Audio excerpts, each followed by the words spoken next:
Boys, they only knew him. They know no one else. And they're still in that home. And it's awful. The city failed them. Every time my nephew Timothy hears someone say police, he goes ballistic. He recently had an incident in school where someone was bothering him. He reacted, and as soon as they said they were going to call the police, things got worse. They were really going to call the police on my nephew because he was going through something, because someone was actually bothering him. Now, just because he has autism spectrum, they think that he doesn't know when something is wrong. He knows when something is wrong. He knows when something isn't right. We all know when something isn't right. And it's a shame that he had to go through that, and that his brother also had to go through that. Christopher lives in that home as well. They're both living in that home, being mentally tortured. 2 years. May 16th, 2 years. Mayor Scott, Brad Scott, the whole city just failed them. That's right. The governor, everybody just failed. No one has reached out to try to get them out of their home and help them.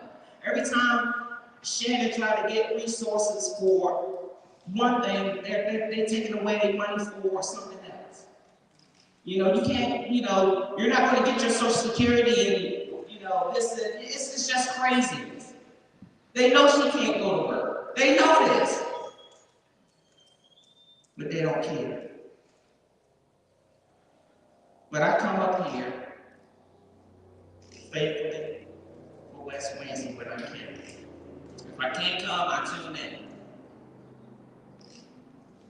My family don't deserve to be in that home. I can't get them out of there. I'm a single person myself. I'm retired, I want to fix their income from the military.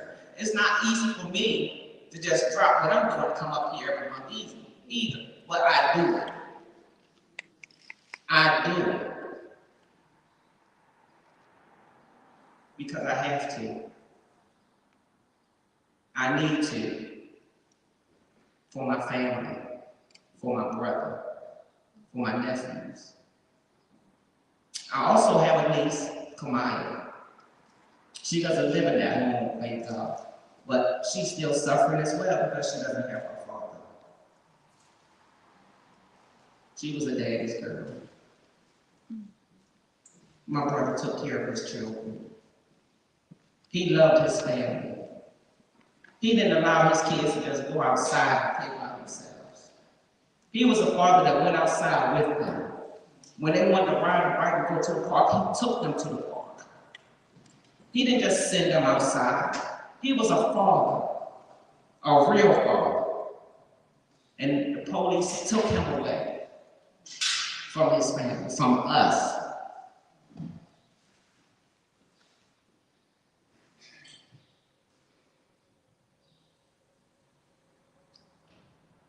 This city has really failed my family. I'm just going to continue to fight. I'm going to continue to stand up for accountability, not only for my brother Timothy Flynn, but also for Tyrone West, Freddie Gray, Brandon Lee. I mean, the names go on. There's a lot of names here.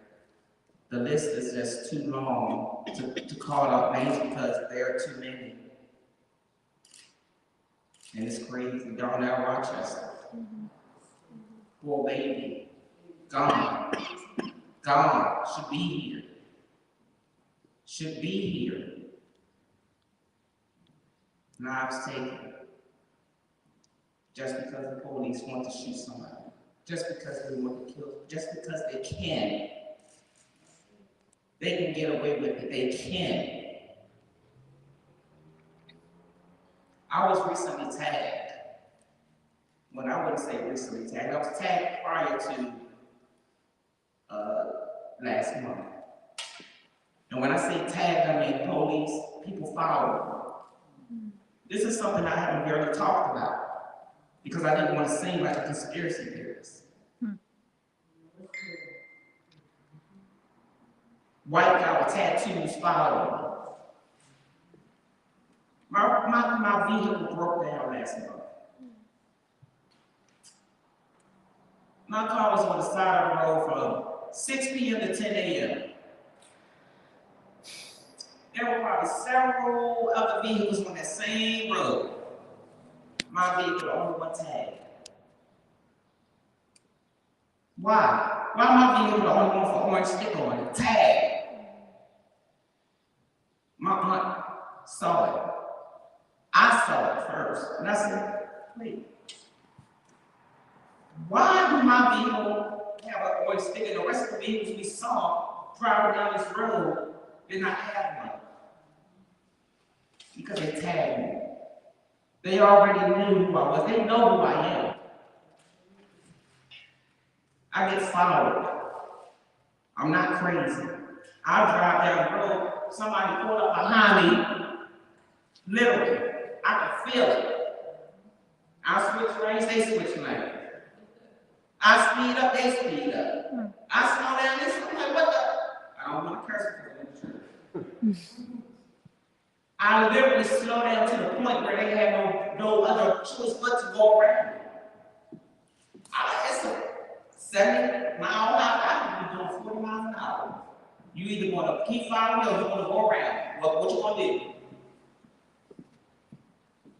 I got to the point one time where I had to literally take my phone and put it on my dash because somebody was trying to run me off the road. On my way here. I don't talk about this stuff because I'm not afraid, for one. But I'm letting them know now I know. You know, before I didn't let them know. But now I know. I know they follow me. I know I'm tagged, but I'm not scared. But I'll tell you one thing. If anybody ever try to do something, or if they do something, they better get me good. Like I told my aunt, if I can twitch, oh, it's a fight. Because when they come to fight or flight, I'm not running. So we just gonna have to fight. Period. I just want to say the city really has found my family, and you know I did a GoFundMe, and it's not enough. It takes this world right now is crazy. Everything is ridiculously high. Ridiculously high. Everything. So you can't even imagine how much it would cost to move a family from one place to another. But I keep praying and hoping that one day soon, God will get them out of there. With that being said, I'm going to say mic check and pass it on to my sister. Mic check. Mic check. I just wanted to ask you, since we're up here on the 8 years of Freddie Gray's commemoration, his brutal execution, you know, have you seen any changes? I want to talk about what I've seen and what I feel, and then I'll let you, if you can, get the same thing about what happened to Freddie Gray. So pretty much to me, even though I'm not a big fan of Marilyn Mosby, and everybody know this, because if you're going to do something right, you need to do something right all around the board. You shouldn't put on a facade or anything. But she was the first one to literally go up and say, you know what, these officers need to be charged. And because of that stance that she took, it seemed like the murder rates spiked up completely high. You think about all the murders and it's still going on. And then the saddest part, I remember being a part of the uprising, just being there, boots on the ground, meeting family with their mom, praying around her, telling her just to fight, hold on. You know, at one time I met her, seemed like it was a lifetime. We were in the streets and we was having hope because Freddie was in the hospital. And I was like, just, you know, we're gonna pray that he make it through type of thing. And my whole world collapsed when he didn't make it. But the saddest part for me is that you literally hold you charge 6 officers, but you don't get what, like nothing. Nothing came out of that. And then the officers got bad pay, they got all this stuff, publicity. Some of them used to come into Annapolis and watch us. We had a David Porter come to Annapolis and kind of stalk us and laugh at the families like they do disheartened stuff. It's like and it's just so much early like situations that happened to my family, so you can compare the two, you can make the comparison. Like, this is sick and disgusting. Because we used to have chat and interviews and show up at West Lansing. We're on the street minding our business, they grab hands, putting the middle finger up, doing kisses, doing all type of disrespectful stuff. Horrible. But just to see that, you know, I just remember that before Freddie Ray died, we were all like, my family was like, what if they had cameras out here? So we was like pushing for body cameras on officers, but it seemed like that don't make a difference. It seemed like they get off on the body camera footage. Because I think about Tyree Moorhead, who was gunned down in cold blood, and I guarantee you ain't nobody gonna be held accountable. And that was a hit on Tyree Moorhead's life. I don't care, you don't believe me, but you have someone that was standing up for the city talking about no shoot zone, and then he get murdered in his first shoot zone. Let's talk about it. Like, this is disgusting. The retaliation is real. The retaliation is real. So I wanted to just ask you, what do you think? What do you feel about everything that's been happening? I just feel like our babies were on the front line. There was so many teenagers out there that were standing up, like, just standing up on the front line, and they was attacked immediately, because I remember when they put this false narrative out, when the student they shut down Montgomery Hall, a main part of where the students go and catch the bus at to get them to and from school, and said that it was purging, it was going to be purging, and they were met with officers in riot gear, with rifles. It was disgusting and horrible, and I was thanking God, like, thank God I send my children in cabs every day. Thank God that they don't catch public transportation. And I was praying for the babies that did. But now with all this stuff that's happening with the teenagers, with the homicides and everything, and they just blame the babies, it's just disgusting. I mean, I feel like the babies are being targeted. And I was just like, that's just my opinion. It's horrible. It's disgusting.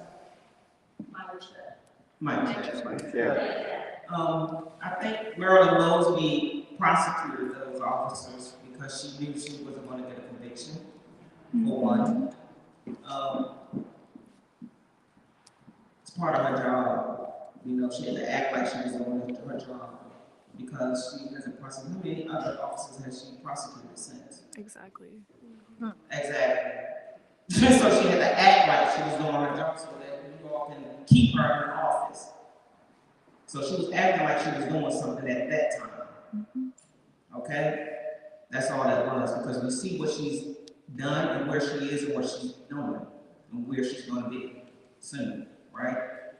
As far as the officers, they already knew they weren't going to be convicted. They knew that. They knew it. So the rest of them now, they're like, this is Joe, we're not going to get convicted. You might as well just keep killing, beating, doing whatever you want to do. Torture. They don't care. They really don't care. And it's not just a Baltimore City thing. There are a lot of cities that's just like Baltimore City, unfortunately. Tennessee, Memphis, Detroit, you got, St. Louis. I mean, there are a lot of places that's just like Baltimore. Chicago, there are a lot of places. So, and it's a legalized game. That's all it is. Throughout the states. Because they all know they're not going to get convicted. So let's be real. They know it. They know exactly what they're doing. They're actually getting paid for it. Like you said, they got paid once for Freddie Gray because, yeah. And what they're going to do, they're going to go somewhere else and work. They're not still with the Baltimore City Police Department somewhere in another county, right? So, I was talking about the riots and everything just the other day with one of my friends because I love Prince. And Prince did a benefit concert when the riots came. When he came to Baltimore, I was actually going to come to that concert. He donated the money to the city from his concert because he loved Baltimore. He literally came in and did a concert and donated the money. I don't know if you all know that, but he did. You know, I was in town. I was like, man, I should go to that concert. But, you know, I get a little anxiety around certain people in different arenas. I got to get my comfort zone.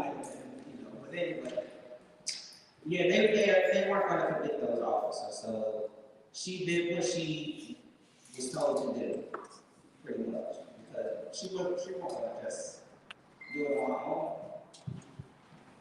Right? So I told her that she did what she did. They always say, you know, that I shouldn't be just happen possible. Mic check. I'm right there with you, but it's just sad and it's just disgusting, and it's just like, I feel like at the same time it was a storm tactic to kind of calm us down because the speech was beautiful.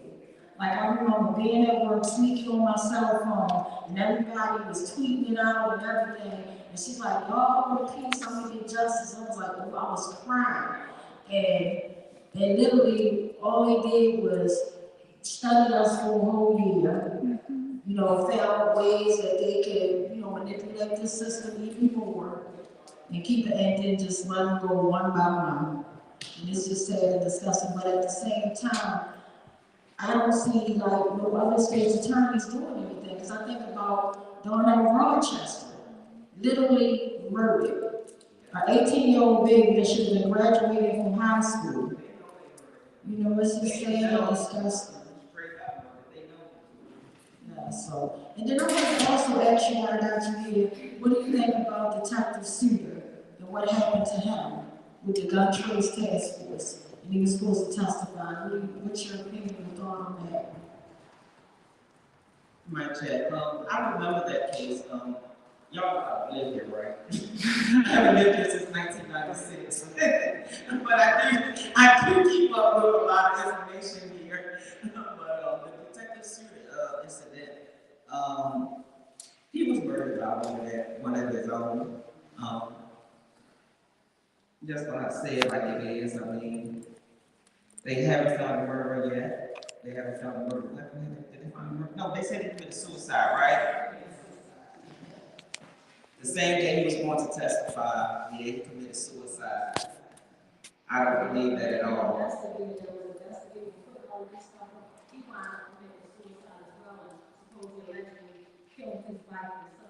Oh, I remember that as well. Yeah, I think it was closing in on him too, so he had to do what he had to do to get rid of himself, because everything was getting ready to fall apart. So he was probably the murderer. I mean, for real. I mean, his wife probably knew, so he shut her up and then killed himself. I mean, I don't know why we would kill her and then kill himself. So just kill yourself. So, but yeah, I'm not sure. I think that stuff right there is just a whole lot of in-house. You know,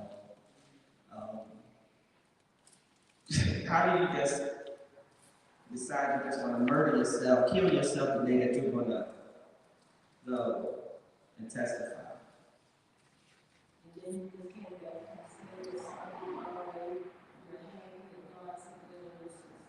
You know, you have everything, you know, your whole life ahead of you, so it doesn't make sense. When he had that ransom, we never heard of such a big ransom, lump sum they had up for the so-called suspect. They had the black jacket with the white stripe going across the back. They were trying to get somebody just to fall for the so-called shooter. And then the partner that was with him that day wasn't a partner. I believe that's the one who took him out. That's my opinion. But anyway, so just because we're getting close to the time, I just want to know, what do you see as accountability? What's your thoughts on accountability? Full, complete, and we can get, like while we in the church, and you know, we pray, everybody don't pray, cool, that's cool, fine, but as for me and my sister, we pray.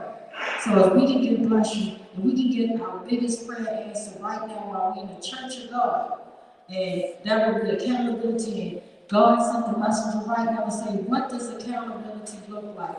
What does it look like for you, my queen? Cell blocks for Kelly Cops. Yes. Can you say that one more time for the people in the back? Cell blocks for killer cops. Mic check. Mic check. All right, well, as since we have at least about, I want to say 6 minutes left, something like that, something like that, close to 8 minutes. We always uplift the victims of police brutality as well as the homicide victims or the unsolved victims. And there's a lot going on worldwide. And I wanted to bring Uncle Bill up real quick, if you don't mind, because he has to list the numbers and whatnot. And tonight, normally we don't normally say the names because this list literally consists of only what Washington Post, considered, and which is good because it's still uplifting victims' names, right? But at the same time, it only uplifts the victims that's been shot by police. We know Freddie Gray wasn't shot by police. Tyrone West wasn't shot by police. There's many victims that was not shot by police. So why are they names on that list? And I just wanted to read it tonight only because we're still like kind of deciding, because we still want to show respect. And it just like says to me that everybody's name is not on that list. Like a victim is a victim. So I apologize in advance that when we say these names, we want you to kind of say them back to us tonight, just to uplift and do it like an ashe type of thing, and then we'll just move on because we have not done that in a while. One reason why we haven't, because it's not fair. Like everybody names a victim is a victim, and then at the same time, all victims don't die. It's more survivors than the ones that are murdered, and they need to be uplifted as well. So in this space, we're uplifting everybody. Because a victim is a victim. Nobody deserves to have their life just change in a split second because an officer wanted to play roulette with their life. It's almost as if you have a gun and you just keep on pulling that trigger and you just lucky that every time it click, it don't go off that moment. But the night that it want to go off, it goes off and your life is over. It just changed forever. It's just sad and disgusting. So tonight we are going to say the names. I want you to say the names. We're going to repeat them back, and then do we have the homicide list? Or it's Brian here. And tonight we're going to bring Brother Brian up after he's going to say the homicide. And the reason why we stopped, and that's pretty good because that normally says the victims in the city, but at the same time we can kind of slow. And we don't want to miss nobody, man. We don't want to upset. The point of West Wings is not to re-traumatize nobody, but even if they hear their loved one name, like they might don't know it. That's why I started thinking about the whole situation because unfortunately when my cousin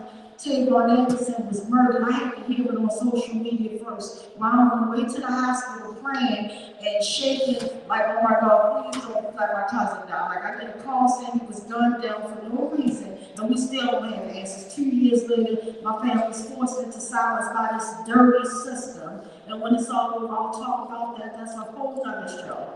It's just dirty. It's dirty to the core. But the fact that literally, I go on, I get a ping from the Citizens Act and it says, Tavon Anderson is murdered. And I'm like, I almost want to throw my phone out the window because I cannot believe it. And I'm just like, that's gotta be false. When we go to the hospital, he's dead. So I don't want to just, like, because it could be news that we, like a family member, don't know that they might hear that name and like, well, they don't know, and I don't want to do that to a family. But tonight, we are going to say the names. My check. Mic check. Good evening, everyone. I'm sorry to disappoint you. I had missed the planning meeting last night, so I didn't know we were going to go back to saying the names. And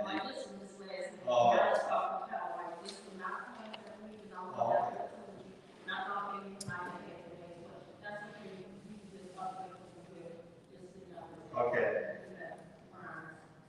So between last West Wednesday and this West Wednesday, the list is put out by the Washington Post called Fatal Force.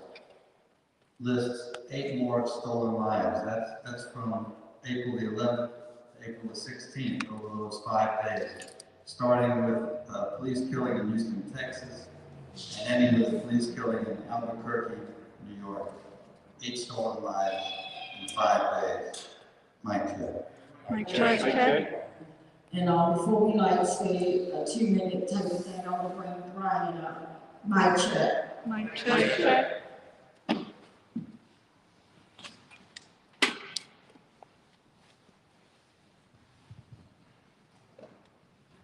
Thank you, Wanda. I do have the names just because mine are fairly easy to access. So in the same time period, we had 9 lives lost to violence here in Baltimore, ranging from age 12 to age 45, men, women, all black folks in this particular case. And so, you know, I'm just going to read their names out, and if you could echo them back to me. What I ask is that we hold these people in memory, hold these people in prayer, and hold these people in our hearts, and we struggle to make this list just contain 0 people. Every life that is lost to violence is a whole world that's destroyed. Someone else's life comes apart. And so I ask you to just, you know, use this list to commit yourself to just carrying on this work we do. Juwan Adams. Christopher Foster. Atlanta Alexander. Craig Hunter. Jalen Richards. Dante Michael. Dana Wilkes. Shakita Thomas. Thank you. Guys, it's 7:30, but can we just take 1 minute, please, everybody? If you're praying, that's fine. If you're not, that's even better. There's no worry, stress. But even if their names wasn't on any of these lists or whatever, you know, we didn't need the police brutality list, but I can imagine 8. So if they're saying 8, think about the ones that were beat to death by police terrorists. So that's probably double or triple or whatever. So this is just for everybody. Let's just send positive thoughts for 1 minute. We'll pray. It's your choice. Let's just take a minute of silence. And while we're in this minute, let's include all the victims, even the ones that survived. Let's include everybody. Let's include the baby that actually went to knock and pick up his siblings, had the wrong house. A baby had the wrong house. And he goes, and the owner shoots through the door, and then comes and stands on top of him, shoot him in his head, and thank God that baby survived. But the saddest part, that baby nightmare didn't just end right there. He ran to 3 different houses for help, a baby, a human, and was turned down. So we need deep prayer, deep thought, deep concentration, whatever you do. Let's take 1 minute right now. Thank you. Mic check.